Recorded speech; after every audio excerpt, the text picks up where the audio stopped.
Qu'est-ce que tu... D'abord, qu'est-ce que tu bois? Il faut commencer par les choses Alors, moi, importantes. j'aime bien un café, s'il vous plaît. Tu veux un café? Tu veux pas un coup de pinard? Non, parce que je Après viens de boire une bière depuis là, et si je bois un autre truc tout de suite, je vais Ah. commencer à dire des bêtises. Continuez. J'ai appris plein de choses en regardant le dossier de presse. J'ai appris ce que voulait dire Sahel. Exactement. Ça veut dire quoi Sahel? Alors, en fait, ce qui est intéressant dans la notion de Sahel, en fait, Sahel, ça veut dire sur le rivage. Oui. Et donc, en fait, c'est sur le rivage du désert. Alors, ce qui est quand même relativement contradictoire parce que le Sahel, c'est un endroit où il n'y a pas d'eau et ça porte un nom qui a à voir avec, en fait, l'eau. Donc, c'est l'eau qui est attendue. Et donc, en fait, le Sahel, c'est ce qui est au bord du Sahara, qui est sur le rivage du Sahara. La désertification, c'est un problème fondamental, mais qui est pas récent. Hein. Ça fait des années et des années que ça ne cesse, en fait, de progresser. Dans les années 70, c'était déjà le cas. Et cette désertification, elle a plusieurs causes. La cause majeure, c'est l'activité des hommes et des femmes sur place. Alors c'est ce que je disais. Toi tu dis l'activité des hommes. Alors on parle du bois par exemple. Mais comment se fait-il qu'ils consomment, parce qu'avec le développement de la population, les gens consomment de plus en plus de bois, donc ils coupent énormément. Quoi. Exactement. Tout ce qui pousse est quasiment en fait coupé au fur et à mesure pour faire notamment du bois de chauffe. Parce qu'il faut faire cuire du mil. Ouais. Comment faire cuire du mil? Eh bien, il n'y a pas d'électricité, il n'y a pas de gaz, donc la seule solution, c'est le bois. Donc à partir de là, les femmes, qui sont en charge en fait de la cuisine et de la subsistance, coupent tout ce qui pousse. Donc par exemple, dans le tout petit village où j'ai fait mon film, à Kamsé, il y a à peu près 40 ans, il y avait des énormes arbres, il y avait encore des bois, il y avait des lions, il y avait encore une savane qui vivait. Merci beaucoup. Et tout ça a disparu. Il ne reste plus en fait que des zones extrêmement sèches qu'on appelle des IPL. Alors, c'est un film que tu as tourné en 2000. Tu as commencé le tournage en 2017. En fin 2016. Fin 2016. Les repérages ont commencé fin 2016. Voilà. Ouais. Moi, j'ai toujours une espèce de fonctionnement où je limite en fait mes films à un tout petit lieu que j'arpente, que je creuse, où je fais de l'archéologie. Voilà, et donc là, c'est ce qui s'est passé. Alors, cette histoire, ce périmètre de Kamsé, donc moi j'étais assez impressionné par le film. Donc finalement, la désertification, voilà, on connaît le problème. Tout ça, ça génère aussi des tas de problèmes, parce que tu parles notamment de l'émigration, parce que les villages se retrouvent. Tu dis à un moment, dans Kamsé par exemple, tu dis il n'y a pratiquement plus que des femmes et des vieillards.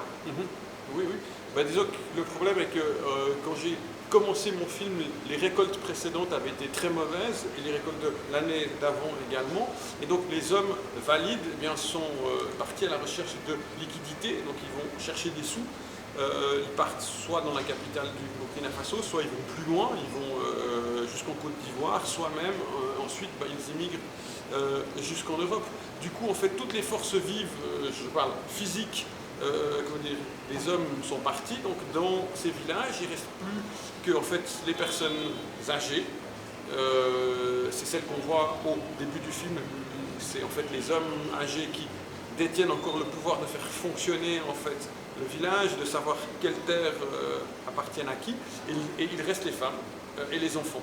Donc les forces vives qui ont été capables de creuser ce fameux périmètre de Kamsé, eh bien c'est les femmes. Et ce périmètre, c'est également une énorme digue qu'on voit en fait creuser en fait dans le film. Et cette énorme digue est faite à la fois pour protéger le périmètre, parce qu'il y a un endroit où toute l'eau en fait coule et aurait pu tout emporter. Et donc à partir de là, créer une énorme, un lac, un réservoir, qui va servir à la fois pour le maraîchage et également pour nourrir, pour abreuver plutôt les bestiaux. Bon, et ça tu l'as vu, alors c'est ce que tu as filmé. Voilà, c'est ce que j'ai filmé sur un processus de 2 ans. Ouais. Ça a pris à peu près 2 ans, donc il faut savoir que les gens creusent pendant la saison sèche, c'est-à-dire quand il fait très chaud, parce que quand il pleut, ils s'occupent de leurs autres champs. Bien sûr. Et à partir de là, voilà, donc le tournage s'est fait principalement pendant les mois de février, mars, avril, et tout, voilà, sur ça, 2 ans. Mais il a été bien entendu perturbé par peut-être un peu la deuxième dimension du film, c'est l'arrivée progressive en fait du djihadisme depuis le nord du Burkina Faso, et qui est un facteur extrêmement grave. Quand j'ai commencé ce film, eh bien, le djihadisme était encore limité, on dira, au Mali et puis au nord du Niger, et sous l'action de la force Barkhane de la France et de la communauté internationale et aussi des armées africaines locales, eh bien ces djihadistes ont commencé à gentiment à descendre au nord du Burkina Faso et donc toute cette zone en fait a basculé. Et donc au fur et à mesure que localement il y a cette lutte contre le désert qui se fait et qui est gagnée, ben, il y a un autre désert qui se crée et qui est en fait un désert sanitaire, un désert étatique, un désert scolaire, puisque les djihadistes descendants, eh bien, leur cible c'est l'État, leur cible c'est les écoles bien sûr, leur cible, voilà. Donc à partir de là, le film essaye d'adresser ces espèces de deux batailles qui sont menées, et donc le djihadisme arrive dans le film uniquement par les petites radios, parce qu'on entend en fait au loin ce qui se passe. Bon, moi j'ai dû arrêter le tournage, puisque après c'était plus possible en fait de continuer, parce que ça devenait trop dangereux pour moi. Oui, c'est ça. Parce que voilà, je suis quelqu'un à prendre en otage avec une belle rançon, donc ça vaut pas la peine. Ces arbres qu'ils ont amenés, tu dis des milliers d'arbres, mais d'où venaient-ils? Alors ils sont plantés juste à côté, parce que tout ce processus-là est soutenu par une ferme pilote qui est à 15 km plus haut, qui s'appelle la ferme de Goema, dans lequel il y a une partie en fait, des femmes des villages qui viennent planter des arbres, Oui. c'est-à-dire qu'ils récoltent des graines, ensuite ils prennent des petits sachets de plastique qui sont les sachets dans lesquels on distribue de l'eau, Oui. et ils les coupent, ils mettent un peu de terre dedans, ils plantent une graine, et ensuite par un système d'arrosage, ils arrivent à obtenir dans chaque sachet un petit arbre. Ben oui. Donc ils font ça de manière entre guillemets industrielle, C'est autant des qu'ils le pépinières. peuvent. C'est des pépinières. L'idée est de recréer une diversité, une biodiversité à l'intérieur des périmètres. On crée le bocal. Nous, ce qu'on a détruit avec le remembrement, on est en train de le recréer là-bas. Et on va finir, nous aussi, par le recréer ici aussi. Bah oui, c'est ça qui est complètement en fait hallucinant. Bah C'est-à-dire que ben, voilà, tous les excès productivistes des années 70, on est en train de le payer, nous on l'a payé en fait ici, mais lié directement en fait, à un appauvrissement de la biodiversité, de la vie faune, des insectes. Et voilà, mais on s'en rend compte gentiment avec le dérèglement climatique qui arrive, avec les énormes pluies qui arrivent.